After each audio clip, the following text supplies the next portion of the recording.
Hidup TV mempersembahkan Oase Rohani Katolik yang dibawakan oleh para imam Keuskupan Agung Jakarta. Selamat menyaksikan.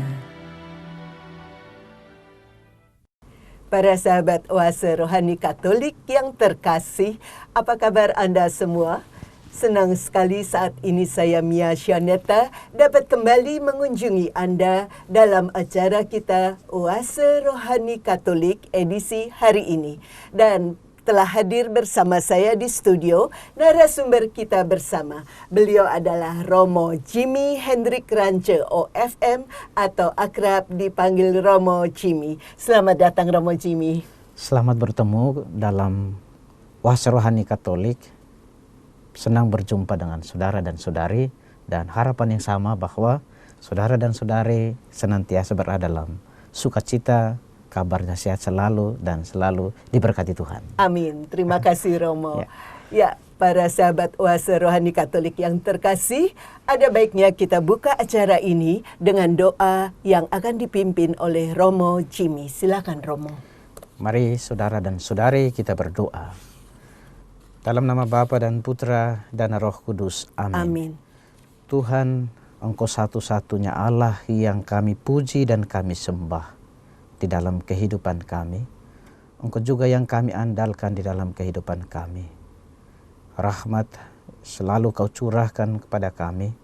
Maka perkenankanlah kami menghaturkan puji syukur kepadamu atas segala belas kasih dan rahmat yang telah Kau nyatakan kepada kami. Perkenankanlah kami pada kesempatan ini merenungkan firman-Mu yang menjadi pedoman dan pegangan hidup kami. Semoga firman-Mu yang kami renungkan bersama dapat kami hayati dalam kehidupan kami, sehingga kami juga dapat menampakkan belas kasih yang Kau nyatakan kepada kami melalui firman-Mu yang akan kami renungkan pada kesempatan ini. Berkat-Mu Tuhan kami mohonkan, semoga karena berkat-Mu hidup kami lalu menjadi berarti dan bermakna. Demi Kristus Tuhan dan pengantara kami. Amin. Dalam nama Bapa dan Putra dan Roh Kudus. Amin. Para sahabat Oase Rohani Katolik yang terkasih, pada kesempatan kali ini saya akan membacakan bacaan dari surat pertama Rasul Paulus kepada jemaat di Korintus, bab 4 ayat 1 sampai 5. Mari kita siapkan batin kita. Saudara-saudara, hendaknya orang memandang kami sebagai hamba Kristus dan pengurus rahasia Allah. Yang dituntut dari pengurus yang demikian ialah bahwa mereka nyata-nyata dapat dipercayai. Bagiku sedikit sekali artinya, entah aku dihakimi oleh kalian, entah oleh suatu pengadilan manusia. Malahan aku sendiri tidak menghakimi diriku. Memang aku tidak sadar akan sesuatu, tetapi bukan karena itulah aku dibenarkan. Yang menghakimi aku ialah Tuhan. Karena itu, janganlah menghakimi sebelum waktunya, yaitu sebelum Tuhan datang. Dialah yang akan menerangi juga apa yang tersembunyi dalam kegelapan. Dialah pula yang akan memperlihatkan apa yang direncanakan dalam hati. Pada saat itulah tiap-tiap orang akan menerima pujian dari Allah. Demikianlah sabda Tuhan. Syukur kepada Allah. Mazmur tanggapan. Orang-orang benar akan diselamatkan oleh Tuhan. Orang-orang benar akan diselamatkan oleh Tuhan. Percayalah kepada Tuhan dan lakukanlah yang baik. Diamlah di negeri dan berlakulah setia. Bergembiralah karena Tuhan, maka Ia akan memenuhi keinginan hatimu. Orang-orang benar akan diselamatkan oleh Tuhan. Serahkanlah hidupmu kepada Tuhan dan percayalah padanya, maka Ia akan bertindak. Ia akan memunculkan kebenaranmu seperti terang dan menampilkan hakmu seperti siang. Orang-orang benar akan diselamatkan oleh Tuhan. Jauhilah yang jahat dan lakukanlah yang baik, maka engkau akan memiliki tempat tinggal yang abadi, sebab Tuhan mencintai kebenaran dan tidak meninggalkan orang-orang yang dikasihinya. Orang-orang yang berbuat jahat akan binasa, dan anak cucu orang-orang fasik akan dilenyapkan. Orang-orang benar akan diselamatkan oleh Tuhan. Orang-orang benar akan diselamatkan oleh Tuhan. Dialah tempat perlindungan mereka pada waktu kesesakan. Tuhan menolong dan meluputkan mereka dari tangan orang-orang fasik. Tuhan menyelamatkan mereka sebab mereka berlindung padanya. Orang-orang benar akan diselamatkan oleh Tuhan. Para sahabat Oase Rohani Katolik yang terkasih, mari sekarang kita siapkan hati kita untuk mendengarkan bacaan Injil.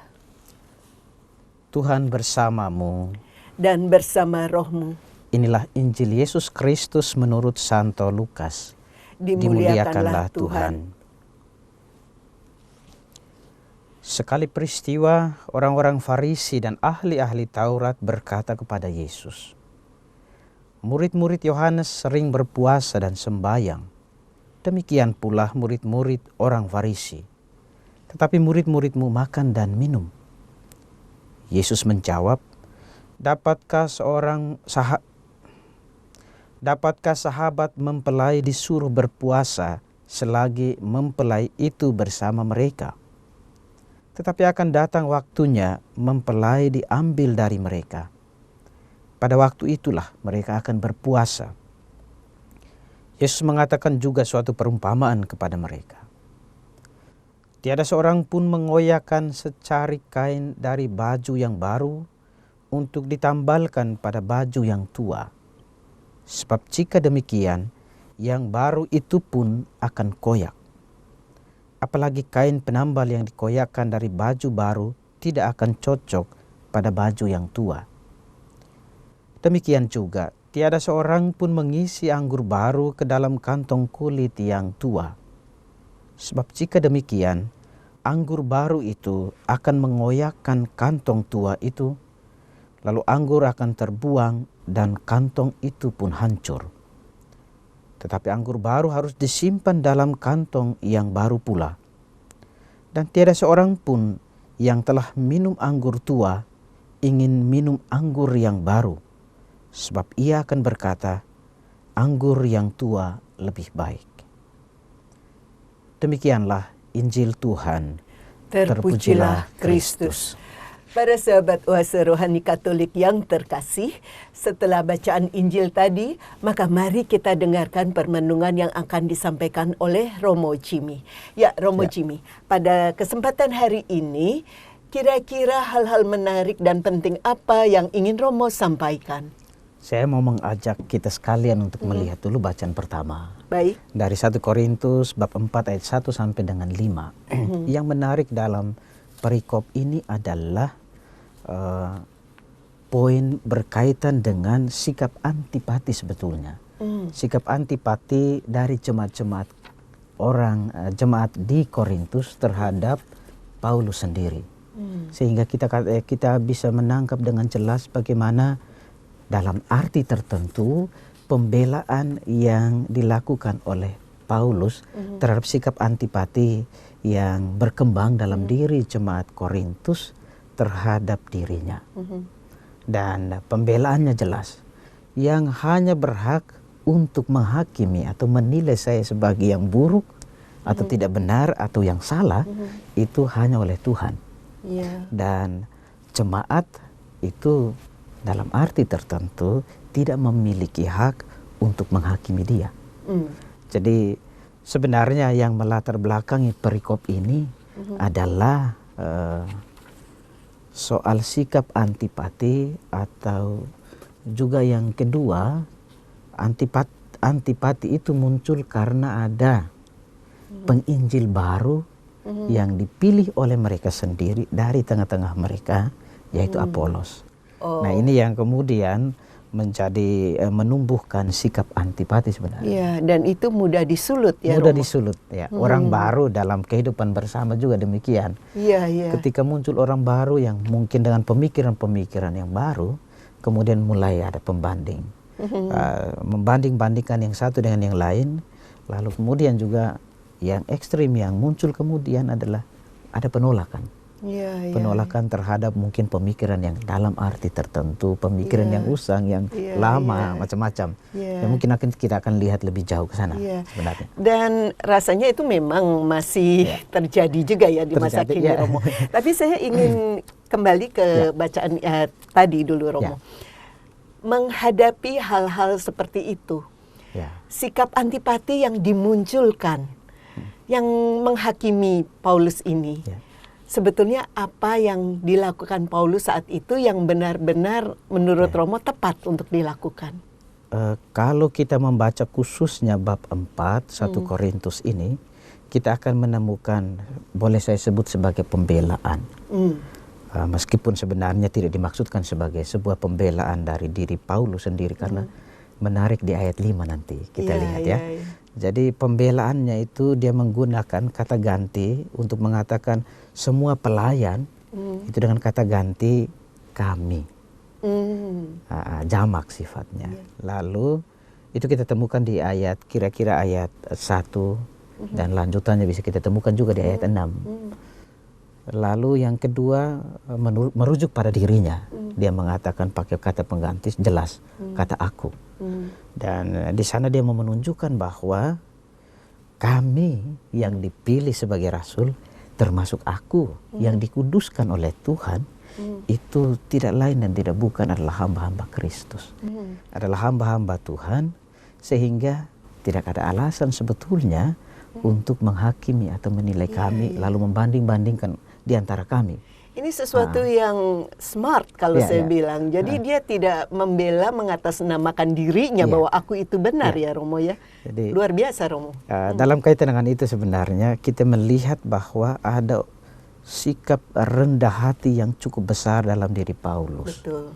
Di satu sisi sebetulnya dia tidak mau menyalahkan apa yang dilakukan oleh orang-orang di Korintus, tetapi pada saat yang sama juga dia tidak mau mengatakan bahwa Apolos itu nggak ada artinya dibandingkan dengan saya, yang kamu pilih, yang baru muncul. Tapi dia mengatakan kami semua ini adalah hamba-hamba Kristus, hamba-hamba Tuhan yang dipilih oleh Tuhan untuk menjalankan tugas pemberitaan Injil kepada kamu semua. Mungkin juga kalau kita lihat lebih dalam, lebih jauh, Paulus juga mau mengatakan bahwa kami ini adalah milik jemaat. Ya, dan yang sangat menarik ini, Romo, bahwa dia, Paulus maksud saya, juga tidak terpancing dan bahkan juga tidak menjelekkan yang lain. Iya. Dia tidak menjelekkan orang-orang orang-orang Korintus, jemaat di Korintus, sekaligus juga tidak menjelekkan Apolos, penginjil baru yang muncul di tengah-tengah mereka.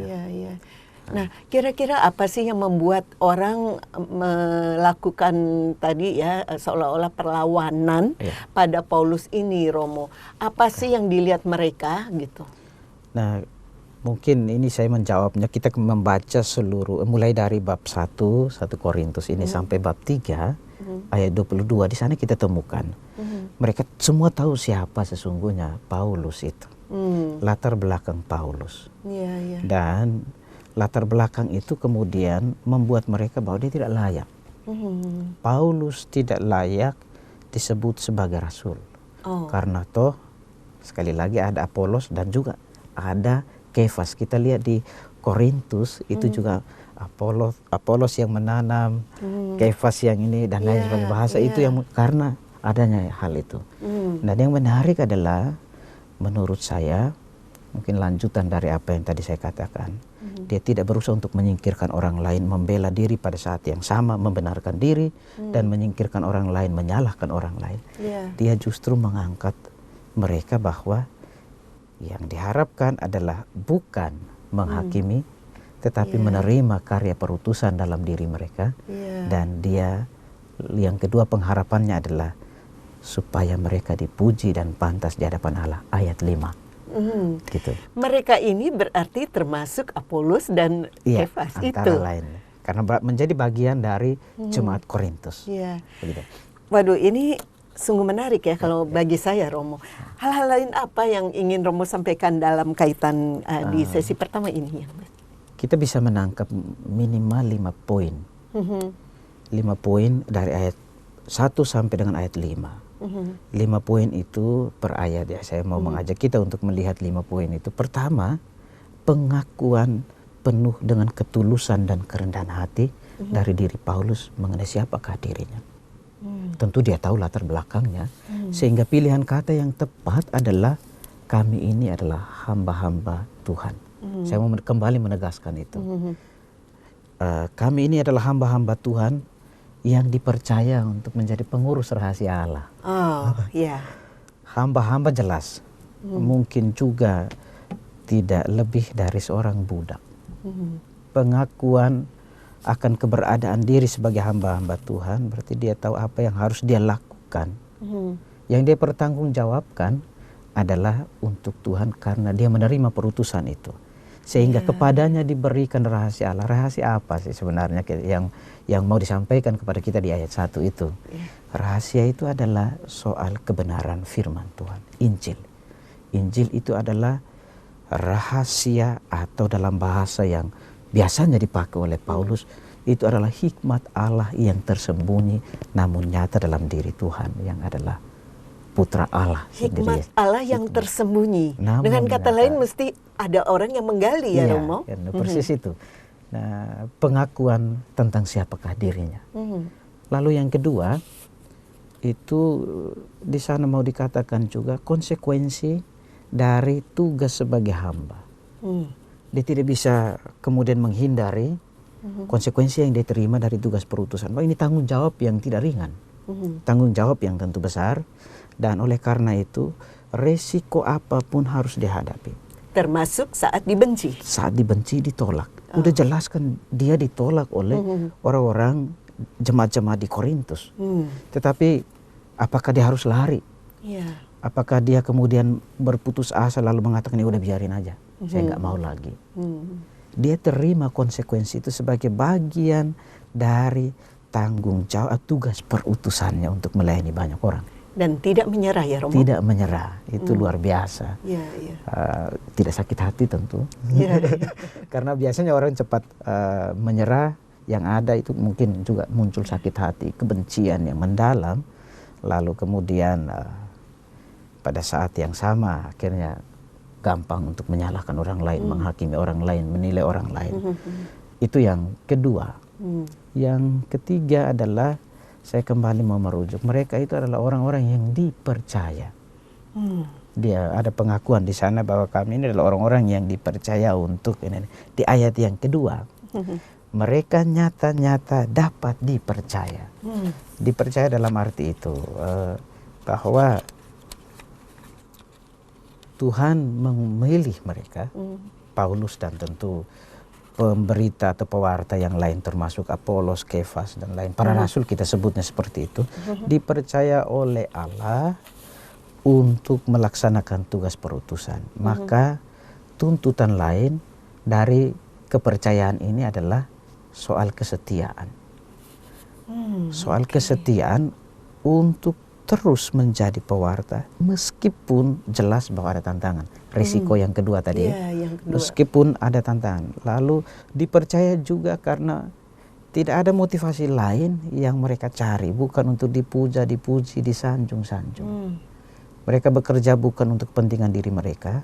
Mereka melayani, mewartakan tentang kebaikan Tuhan itu bukan supaya mereka itu diagung-agungkan, tapi supaya Tuhan dikenal, supaya Tuhan yang lebih dipermuliakan. Itu yang ketiga. Yang berikut, yang ketiga ya. Yang ketiga tadi Romo sebutkan ada kata penting di sini, kesetiaan. Kesetiaan ya. Sebetulnya ini juga termasuk barang mahal ya, Romo. Kalau bicara dalam konteks kita sekarang, maka ini akan menjadi diskusi yang cukup mendalam dan sebagai orang beriman ini menjadi bahan refleksi yang cukup mendalam. Kalau kita ingat, memang ini nanti akan kembali ke atau kita akan bicara masuk ke aplikasinya. Sejauh mana kita setia terhadap tugas apapun, sekecil apapun. Dalam Injil Matius di sana dikatakan, jangan sampai pekerjaan yang kecil lalu kamu sia-siakan karena itu nggak berarti. Jadi disitulah letaknya menurut saya kebijaksanaan Paulus, kerendahan hati Paulus untuk tidak cepat menyerah berhadapan dengan risiko yang dia harus terima, sehingga dia kemudian mengungkapkan dengan jelas di sana soal perlu ada kesetiaan karena kami ini dipercaya. Yang keempat, ini juga nanti kita akan lihat ke bagian bagaimana penghayatan kita sebagai orang Kristen. Saya menangkapnya begini, pendengar Oase Rohani yang saya kasihi, Paulus mau mengatakan bahwa penilaian yang buruk sekalipun terhadap dirinya dari manusia itu lalu tidak membuat dirinya ciut. Mungkin bahasa saya adalah ya itu sebenarnya tidak terlalu penting. Mengapa? Karena manusia tidak memiliki hak sedikit pun untuk menilai orang lain sebagai yang buruk. Karena itu yang pertama. Yang kedua, masing-masing sebagai manusia mesti menyadari diri bahwa tidak ada yang sempurna. Tidak ada kesempurnaan dalam diri kita masih sebagai manusia. Sehingga apapun itu yang dibutuhkan adalah kita menerima orang lain. Tidak ada ruang bagi kita untuk gampang menilai dan menghakimi orang lain. Itu yang saya katakan bahwa penilaian orang lain bagi Paulus itu tidak terlalu penting, karena yang dia pentingkan adalah penghakiman Tuhan. Tidak ada ruang bagi kita sebagai manusia untuk menghakimi orang lain. Tapi yang jelas tidak mudah loh Romo ya. Nah, persis di situ. Karena manusia menghakimi dan dia berhubungan langsung dengan mereka. Itu persis menjadi soal. Mungkin juga kita bisa membaca di Roma bab 14 ayat 4. Roma bab 14 ayat 4, saya mengutipnya ya. Siapakah kamu sehingga kamu menghakimi hamba orang lain? Tadi dia mengatakan saya ini adalah hamba Kristus. Entahkah ia berdiri, entahkah ia jatuh, itu adalah urusan tuannya sendiri. Tetapi ia akan tetap berdiri karena Tuhan berkuasa menjaga dia terus berdiri. Jadi itu makanya bukan lalu berarti dia menganggap tidak apa sih urusanmu dengan saya menilai saya, tapi dia menyadari bahwa sebagai hamba Tuhan dan utusan Tuhan, jangan sampai kemudian kritikan atau penghakiman itu terlalu berlebihan buat dirinya. Selain itu mungkin juga bisa kita melihat lebih dalam. Misalnya saya mengutip membaca di 1 Korintus bab 5 bab 4 ayat 5b tadi itu. Hanya Allah lah yang sendiri bisa tahu kedalaman hati manusia.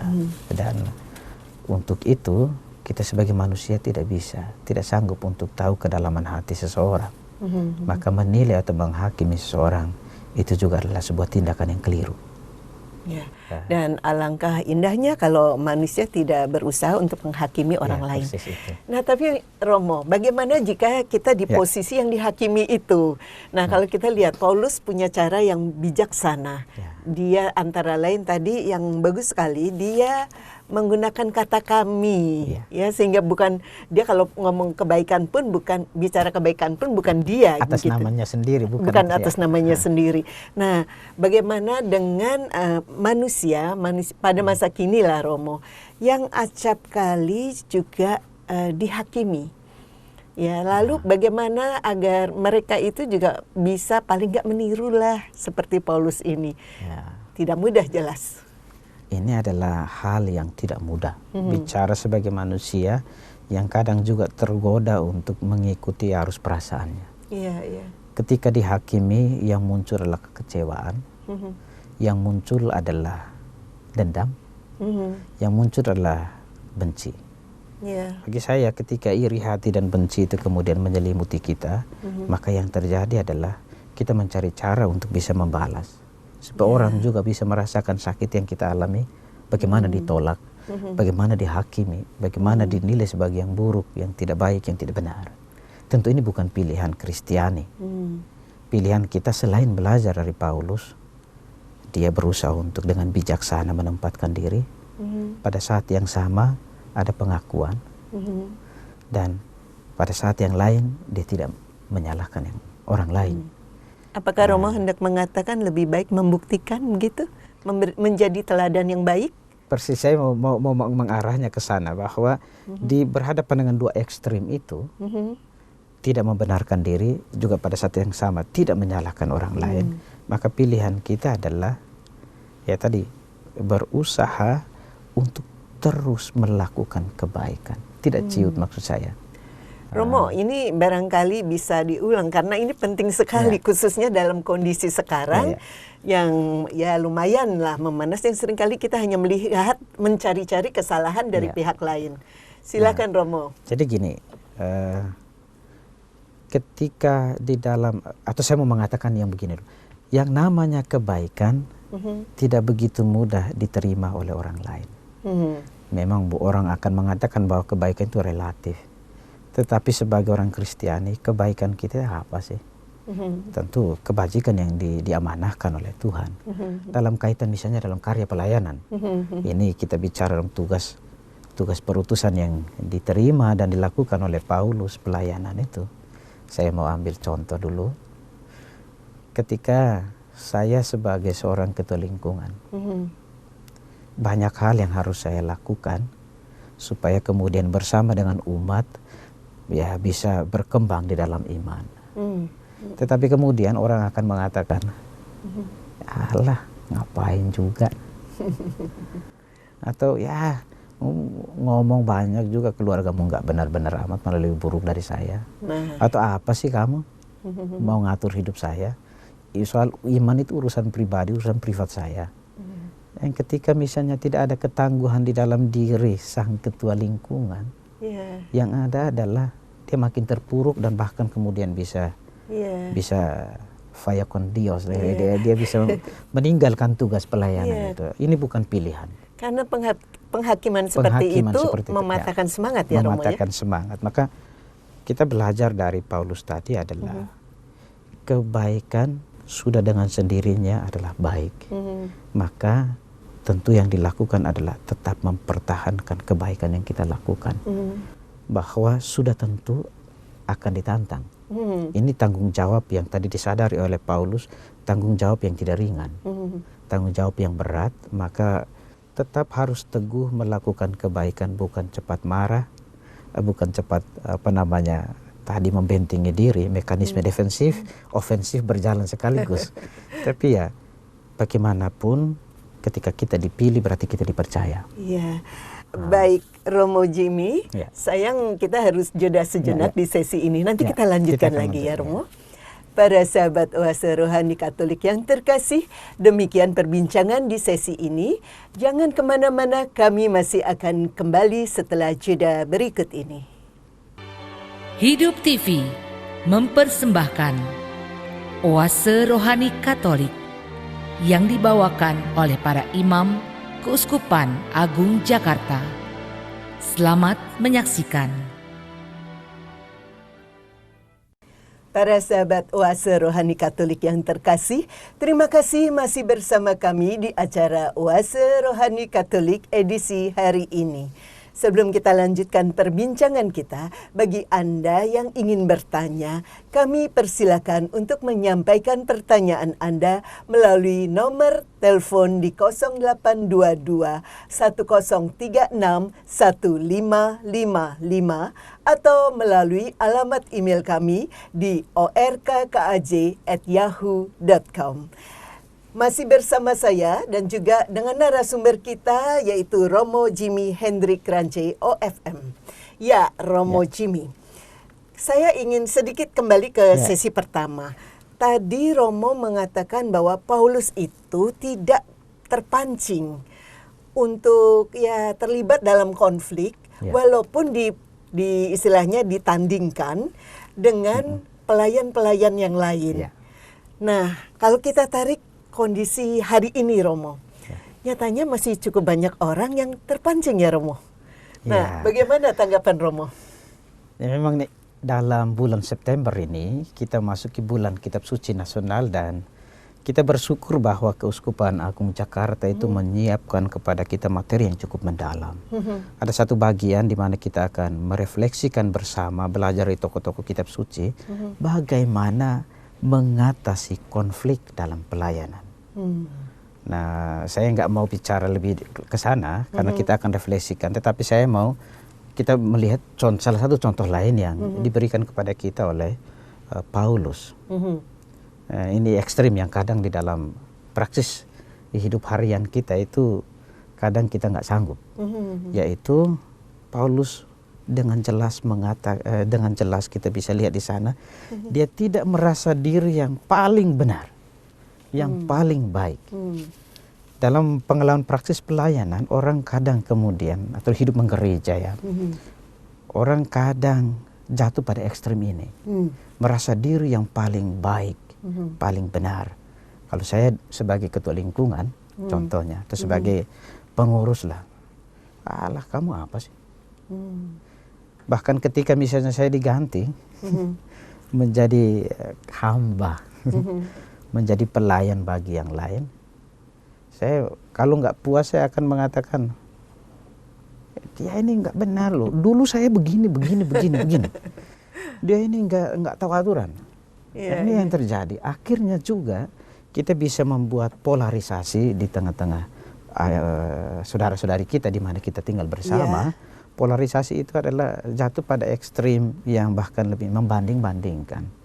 Nah, di Injil kan hari ini juga jangan jelas kita lihat orang-orang Farisi dan ahli-ahli Taurat mulai membanding-bandingkan cara hidup yang sebenarnya baru, yang sebenarnya baik, yang ditunjukkan oleh Yesus dan para muridnya, tetapi mereka mengatakan enggak benar, macam-macam lah.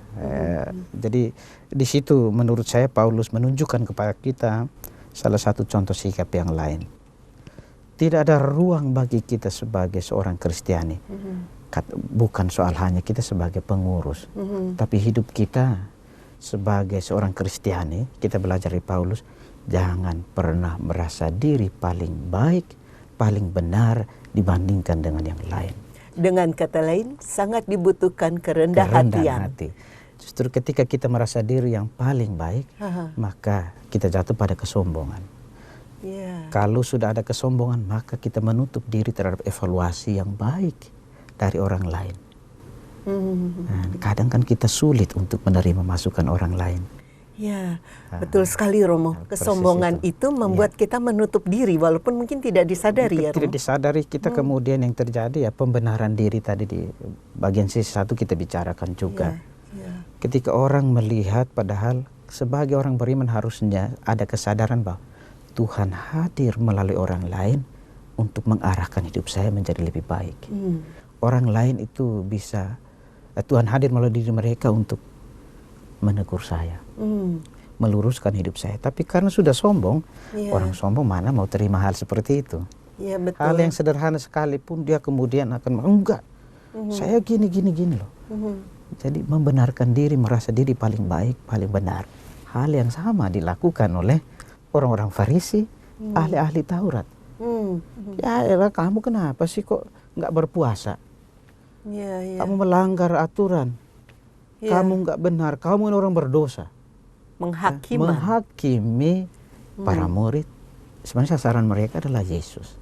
Ini menarik juga kalau kita lihat dalam bacaan Injil hari ini. Sianeta dan sahabat Oase Rohani yang saya kasih. Gitu. Ya boleh Romo, kita sekarang masuk ke Injil nih Romo.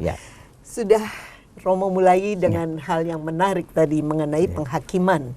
Nah, boleh tolong dilanjutkan Romo. Nah, kita bicara soal penghakiman dalam konteks Injil, sosok-sosok yang ditampilkan kepada kita selain Yesus dan para murid tentang cara hidup mereka. Ini sebenarnya soal berpuasa, tapi lebih dari itu Yesus mengajarkan hal yang baru. Tapi juga sosok lain yang ditampilkan kepada kita adalah orang-orang Farisi, ahli-ahli Taurat.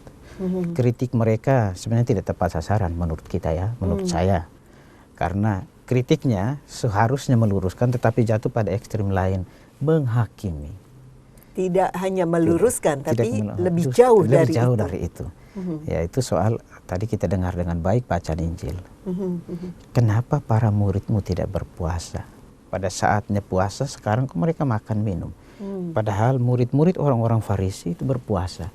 Begitu juga murid-murid Yohanes. Kenapa kamu nggak berpuasa? Nah, kamu nggak benar dong.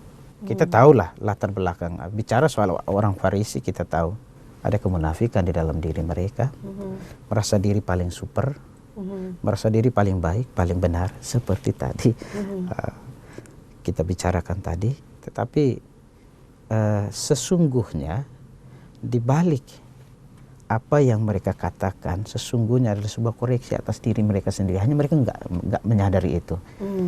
Mungkin di bagian lain dalam Injil itu kita tahu bahwa mereka menimpakan kesalahan itu kepada orang lain. Orang lain yang tanggung, mereka cuci tangan. Kamilah yang paling baik. Apakah Romo juga ingin mengatakan bahwa karena kesombongan tadi, sadar atau tidak disadari, orang bisa menjadi munafik gitu, Romo? Lalu juga merasa paling benar sendiri, sudah jelas. Sudah jelas. Jadi kita akhirnya kan jatuh pada itu ya, tadi yang saya katakan, topeng diri kan, kemunafikan. Orang lalu menimpakan itu munafik sebenarnya. Sebetulnya yang dia katakan itu adalah proyeksi atas seluruh dirinya yang nggak benar. Tapi ya udah kan dia nggak mau supaya dianggap sebagai yang salah. Dia tetap berada pada mau selalu di puncak dan lain sebagainya, supaya disanjung, dipuja dan dipuji oleh orang lain. Pada saat yang sama sebetulnya itu adalah apa namanya, proyeksi tadi ya, proyeksi atas seluruh kelemahan dirinya. Nah, disitulah menurut saya kita temukan sifat yang harusnya kita tidak kita hidupi, itu kemunafikan seperti tadi dikatakan. Iya. Nah, dalam hidup sehari-hari ini acap kali kita merasa atau menemui orang-orang yang membahasakan dirinya sebagai hamba Tuhan. Tapi dalam sehari-hari dia tidak berlaku sebagai layaknya seorang hamba gitu ya, Romo. Nah, di sini kalau kita mau melihatnya, hamba Tuhan dalam konsep ini adalah dia setia tadi ya. Kalau misalnya kita kembali mereview apa yang dikatakan dalam bacaan pertama, karena dipercaya, karena mengetahui atau kepadanya Allah percayakan rahasianya, sehingga dia dipercaya, dituntut kesetiaan. Nah, kalau kita melihat menyadari diri bahwa kita ini adalah hamba, kita ini adalah pengikut Yesus, tentu pilihan hidup kita adalah mengenakan cara hidup Yesus, yaitu kesetiaan kita. Salah satu yang kita bicarakan dan mungkin menjadi pokok atau referen refleksi kita berkaitan dengan bacaan-bacaan hari ini adalah jangan gampang menilai orang lain, jangan gampang menghakimi orang lain, jangan merasa diri paling baik, paling suci. Itu bukanlah contoh dari sikap sebagai seorang hamba. Kalau merasa diri sebagai yang paling baik dan baik, itu saya bos. Betul. Itu bukan panggilan yang tepat sebagai seorang Kristiani. Romo, saya ingin sedikit kembali pada pertanyaan orang Farisi, karena saya tergelitik dalam pertanyaan mereka, di mana orang Farisi bertanya kepada Yesus. Murid-murid Yohanes sering berpuasa dan sembahyang. Demikian juga murid-murid orang Farisi. Tetapi murid-muridmu makan dan minum. Mengapa orang-orang Farisi bertanya demikian kepada Yesus? Mengapa orang-orang Farisi bertanya demikian? Ini pertanyaan yang menarik untuk kita telisik bersama. Tadi sebenarnya saya sedikit buka berkaitan dengan karakter. Bicara tentang perilaku, bicara tentang cara hidup orang-orang Farisi sendiri, yang selalu berpikir tadi, yang menempatkan diri sebagai yang baik. Mereka tidak suka dengan cara hidup yang sebetulnya cara hidup yang Yesus sendiri mau mengoreksi cara hidup mereka, cara hidup yang baru, dan juga mungkin tidak mau mengakui, bukan mungkin lagi, tidak mengakui apa yang dilakukan oleh para murid Yesus, sehingga akhirnya kan mereka juga tidak menerima perbedaan. Akan perbedaan itu dijadikan sebagai sebuah pertentangan. Perbedaan yang saya maksudkan adalah ini dua perumpamaan yang menarik disampaikan oleh Yesus. Yesus menyampaikan perumpamaan itu yang sangat dekat dengan mereka mengenai pengantin, perjamuan, minum anggur, kain yang baru tidak mungkin ditempelkan, tambal sulam lah katakanlah seperti itu. Dia mau membaharui cara berpikir orang-orang Farisi yang sebetulnya itu keliru. Tadi ada kemunafikan. Mereka hanya tetap teguh pada aturan adat istiadat yang terjadi, lalu akhirnya menutup diri terhadap hal-hal baru yang sesungguhnya hal-hal baru itu membuat mereka semakin berkembang. Tentu dalam konsep pemikiran ini adalah berkembang secara dalam hal iman. Nah, ini yang mau dikoreksi. Mestinya ada keterbukaan untuk sebuah transformasi hidup yang lebih baik menurut saya di situ. Disinilah keengganan orang-orang Farisi untuk menerima hal-hal baru itu. Jadi memang bahaya sekali ya Romo ya kalau terbenam pada aturan lama yang belum tentu juga harusnya sudah diperbaiki. Harusnya diperbaiki dan mungkin juga kita masuk ke melihat hal yang lain, yaitu soal cara baru yang diperkenalkan oleh Yesus. Kita tahu Yesus diutus Tuhan untuk membaharui segala sesuatu. Maka pembaharuan ini bahkan kemudian mendatangkan sikap antipati sendiri dalam diri orang-orang Farisi. Selain mereka merasa bahwa ini sebenarnya menjadi kewenangan kami. Contoh pembaruan yang membuat mereka jadi antipati itu apa? Misalnya tadi ya dalam konteks bacaan ini soal puasa. Soal puasa, kenapa harusnya berpuasa kok kemudian seperti ini? Atau hari Sabat di bacaan lain. Kita agak sedikit keluar dari bacaan Injil hari ini. Hari Sabat nggak boleh kerja, gimana mungkin kalau lembumu udah mau masuk dalam jurang juga kamu biarkan. Atau saudara yang lain yang menderita sakit butuhkan pertolongan, jangan, karena ini hari Sabat, kita nggak boleh bekerja. Tentu ini kan sebuah pembaharuan cara hidup yang baik. Nah, dalam kaitan dengan perikop yang kita refleksikan bersama hari ini, itu berkaitan dengan puasa, antara lain para murid, mungkin pesannya buat kita atau juga buat orang-orang Farisi sebagai jawaban terhadap pertanyaan orang-orang Farisi itu. Berjalan bersama Yesus ada sebuah sukacita, maka itulah yang disebut dengan sebuah perayaan. Berpuasa nanti ada saatnya, tetapi jangan sampai kemudian kita terjebak hanya karena ini waktunya untuk ini. Mungkin ini sebuah koreksi yang mau dibuat oleh Yesus terhadap diri orang-orang Farisi dan ahli-ahli Taurat itu. Aturannya begini, aturannya begini, ini waktunya begini dan lain sebagainya. Jadi itu yang saya lihat sih sebenarnya. Romo, tadi dikatakan bahwa orang Farisi melihat perbedaan itu sebagai satu pertentangan. Terhadap pandangan ini bagaimana Yesus melihat sikap tersebut? Khususnya bagaimana Yesus memandang perbedaan sebagaimana terungkap dalam bacaan Injil hari ini. Baik. Yesus memandang perbedaan sebagai sama-sama baik. Tidak lalu hal yang dipertentangkan. Seperti yang disampaikan atau dilakukan oleh orang-orang Farisi dan ahli-ahli Taurat dalam bacaan Injil hari ini. Bukan yang satu baik lalu yang lain tidak baik sebagai yang buruk. Nah, kita lihat contoh ya, ia mengampuni dosa orang. Lalu karena ia meyakini pengampunan itu, ia meyakini bahwa Allah mengutus dia memiliki kuasa. Selain itu juga setiap martabat, setiap pribadi itu harus dihargai martabatnya, dan dia layak untuk diampuni dari dosanya.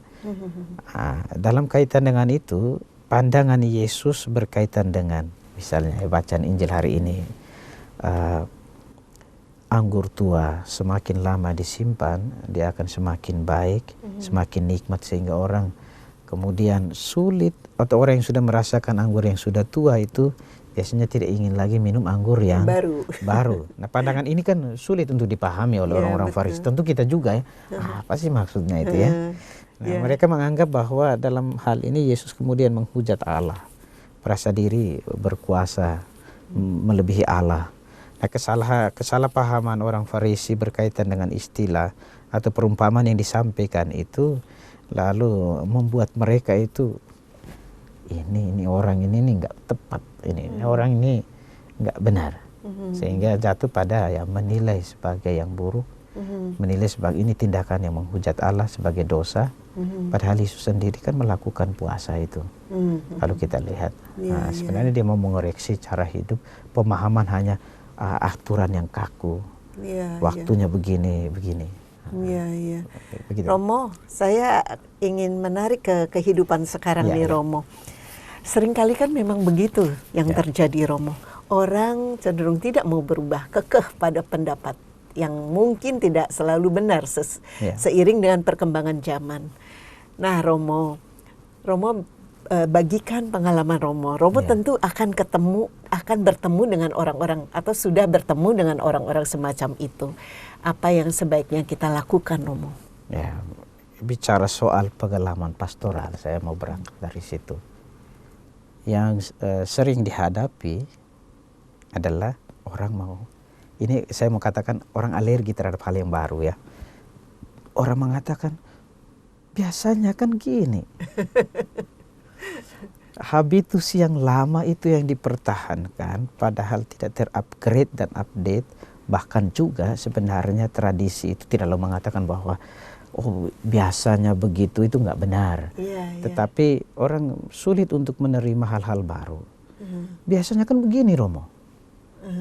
Lalu kenapa harus begini? Alah udah biarin orang lain yang kerjain.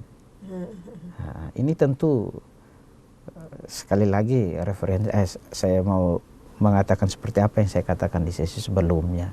Tentu bukan cara hidup, cara pilihan hidup orang Kristiani.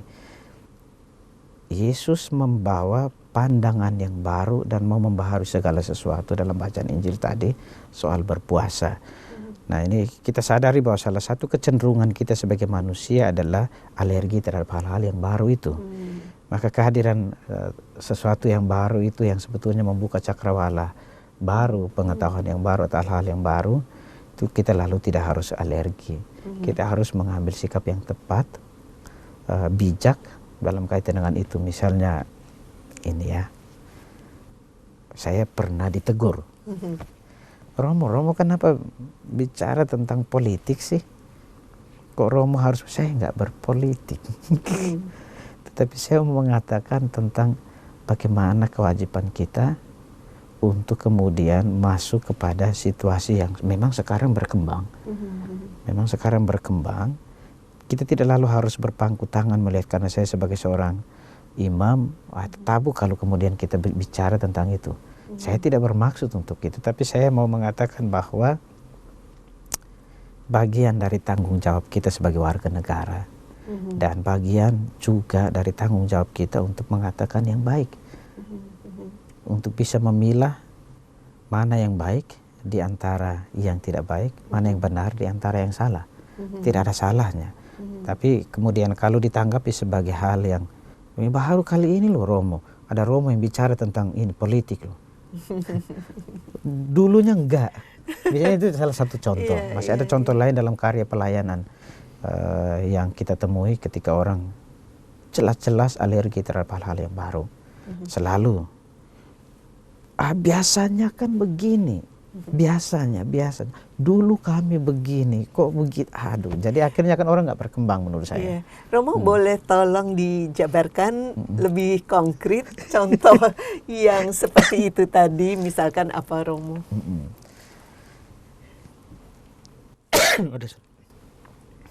Ya, jadi kan Romo tadi mengatakan bahwa ada yang begini begitu gini. Misalkan apa nih Romo contohnya? Contoh ya. Ketika ini contoh yang praktis yang saya lakukan juga dalam kaitan dengan bagaimana menerima orang yang berkebutuhan khusus. Seingat saya ketika AJ kemudian mengharapkan kami para imam ya, untuk kemudian bisa membaptis atau melayani dengan baik, memberikan komuni kepada saudara-saudari yang berkebutuhan khusus. Mereka ada yang menyetir soal bacaan, kenapa harus membuang mutiara di babi? Itu maka ada landasan biblisnya. Mengunjungi umat-umat itu di setiap lingkungan, saya bertanya umurnya berapa, yang belum dibaptis saya baptis, lalu yang sakit, yang punya kerinduan untuk itu, umurnya sudah tua, lalu kemudian saya tanya kepada keluarganya kalau memang dia mau menjadi Katolik, lalu siapa yang bertanggung jawab untuk kemudian mendampingi dia dalam doa-doanya. Ya, beberapa kali dalam kunjungan saya itu, saya memiliki keyakinan Tuhan ada di dalam diri orang ini. Sehingga kemudian saya ajak, kita berdoa bersama, baptis, nanti minggu depan saya datang untuk kasihkan komuni. Langsung ada. Biasanya kan enggak. Romo-romo sebelumnya ya udah, kenapa kita harus baptis dia? Dia nggak paham tentang ajaran Yesus. Dia nggak paham tentang ajaran Katolik. Lalu Romo nggak adil dong. Yang lain itu kok enggak Romo buat begitu? Karena ini ada kendala khusus sebetulnya. Jadi saya mau mengatakan orang kadang terjebak situ hal-hal yang baru sebenarnya tadi ya, apalagi dengan landasan biblis tadi. Romo ini sama seperti membuang mutiara ke babi. Saya bilang enggak. Justru mereka berhak memiliki jaminan keselamatan. Keselamatan itu tidak hanya diberikan kepada kita yang sehat. Keselamatan itu tidak hanya diperuntukkan bagi kita yang berakal atau katakanlah normal. Keselamatan Tuhan itu diberikan kepada semua orang. Dengan kata lain, kalau kita tadi menolak itu sebetulnya kita menghakimi juga ya. Juga dalam kaitan dengan itu kan orang kemudian berpikir bahwa mereka nggak cocok. Yang berkebutuhan khusus itu nggak cocok. Sehingga saya jujur saya pribadi senang ketika tahun 2016 kalau saya nggak salah, saya keuskupan menggerakkan itu. Saya dalam hati terima kasih Tuhan karena Tuhan kemudian membuka hati orang untuk melihat hal yang baru. Meskipun awalnya benturannya cukup luar biasa. Luar biasa besar. Atau juga ketika kita membuat gerakan-gerakan baru, ajak anak-anak OMK. Saya prinsipnya begini. Wah, ini jadinya sharing ini nih. Kenapa lebih baik anak-anak OMK datang di gereja sampai jam berapapun, yang penting kita batasi. Nggak harus ini, daripada mereka kemudian harus tinggal pergi ke tempat lain, bisa jatuh pada narkoba, kehidupan yang nggak benar. Tapi itu tantangannya luar biasa besar. Sehingga ini Romo ini baru datang kok buat begini nih. Ini baru datang, saya bilang justru kita masuk melalui pintu mereka, nanti kita arahkan keluar melalui pintu kita. Dan kebiasaan anak muda kan seperti ini. Jadi mengakomodir mereka, ini. Menyediakan tempat untuk mereka berkumpul begitu. Jadi mereka bilang anak muda ini kan ini nih, dari penilaian terhadap anak-anak muda semacam tidak mendapat tempat pada generasi yang lebih tua. Sehingga kebiasaannya nggak ada seperti itu. Kembali pada ekstrim, ekstrim gampang untuk menilai dan gampang untuk kemudian menyetir kebiasaan-kebiasaan yang lama. Sama seperti orang Farisi tadi. Kebiasaan-kebiasaan yang baru kemudian sulit untuk diterima. Sehingga gampang untuk menyalahkan orang lain dan pada saat yang sama membenarkan diri. Jadi mungkin contoh Bapak Ibu, saudara-saudari sedikit berbeda. Kalau saya bicara sebagai seorang imam yang saya hadapi pelayanan pastoral, mungkin ini satu atau dua pelayanan, pengalaman kita ditolak itu karena macam-macam. Pengalaman kita atau bahkan kita sendiri menilai orang lain, maka tidak ada ruang bagi kita untuk menilai, menghakimi orang lain. Karena keberadaan orang lain yang mesti adalah kita menghargai orang lain dan percaya bahwa ada Tuhan di sana. Ya Romo Jimmy, waktu kita tidak banyak lagi, ada hal lain yang ingin Romo sampaikan? Yang ingin saya sampaikan adalah saya mau menekankan transformasi. Kalau kita selama ini gampang untuk menilai orang lain, sama seperti bacaan pertama tadi, jemaat di Korintus gampang untuk mengambil bersikap antipati karena penilaian yang buruk tentang orang lain. Atau juga orang-orang Farisi yang gampang menilai dan menghakimi orang lain. Mari kita buat transformasi diri, membuat sebuah pembaharuan dari diri kita. Kita tinggalkan itu. Kita tinggalkan cara hidup kita yang dengan gampang menilai orang lain. Dengan gampang, bukan hanya soal menilai, memfitnah, menghakimi. Itu lebih menakutkan. Mungkin hal dalam kaitan dengan ini, memfitnah itu misalnya menggosipkan. Ya, tidak jarang terjadi itu. Wah, kamu tahu nggak ini.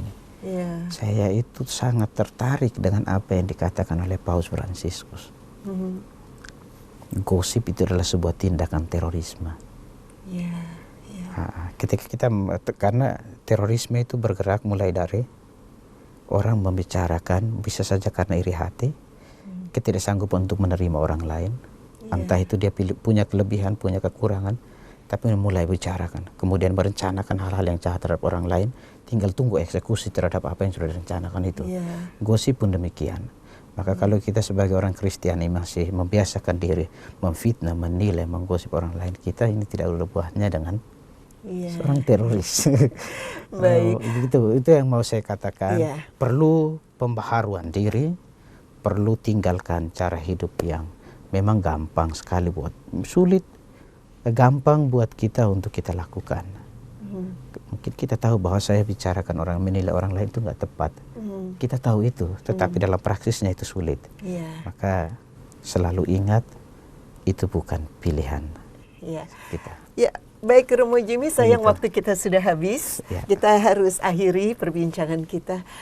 Para sahabat Oase Rohani Katolik yang terkasih, demikian perbincangan kita tadi, dan mari kita tutup acara ini dengan doa dan berkat melalui Romo Jimmy. Silakan Romo. Marilah berdoa dalam nama Bapa dan Putra dan Roh Kudus. Amin. Amin.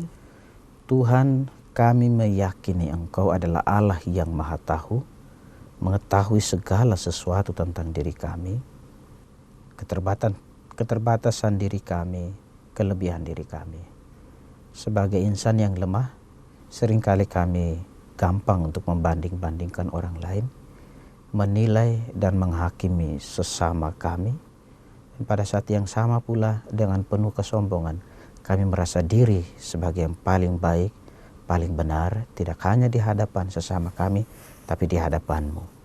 Maka kami dengan penuh kerendahan hati mohon ampun-Mu, dan dengan penuh kerendahan hati pula kami mohon, bantulah kami untuk menyingkirkan sikap-sikap yang tidak benar ini, sehingga kami memiliki kesanggupan untuk menerima orang lain apapun adanya diri mereka, karena keyakinan bahwa Engkau juga bekerja di dalam diri saudara dan saudari kami itu. Kami mohon teguhkanlah kami, semoga firman-Mu yang kami renungkan hari saat ini menjadi bekal bagi kami, sekaligus pegangan bagi kami untuk hidup baik di hadapan sesama, lebih-lebih di hadapan Engkau ya Tuhan Allah kami. Kami mohonkan berkat-Mu, karena Engkau-lah Tuhan yang kami andalkan dalam kehidupan kami hari ini dan sepanjang segala masa. Amin. Tuhan bersamamu. Dan bersamamu. Saudari dan saudara, kehidupan kita, kesaksian kita sebagai murid-murid Tuhan, sebagai hamba-hamba Tuhan, di dalam setiap aktivitas kita, senantiasa diberkati oleh Allah yang Maha Kuasa, Bapa dan Putra dan Roh Kudus. Amin. Amin. Terima kasih Romo atas kehadirannya. Para sahabat Oase Rohani Katolik yang terkasih, demikian perbincangan kita kali ini. Semoga banyak manfaatnya bagi Anda semua. Romo Jimmy Hendrik Ranci OFM dan saya Mia Syaneta pamit undur diri dari ruang Anda. Kita akan berjumpa kembali pada kesempatan berikutnya. Selamat melanjutkan aktivitas Anda dan jangan lupa kita Bhinneka, kita Indonesia. Salam damai. Demikianlah Oase Rohani Katolik yang dibawakan oleh para imam Keuskupan Agung Jakarta. Tuhan memberkati.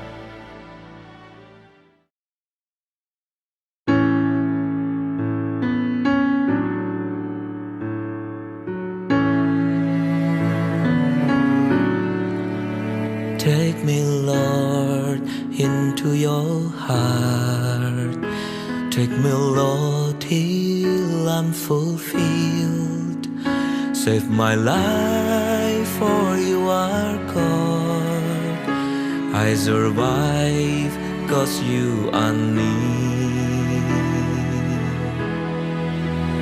You're the one that I adore. Fill my cup so I'll be blessed. And you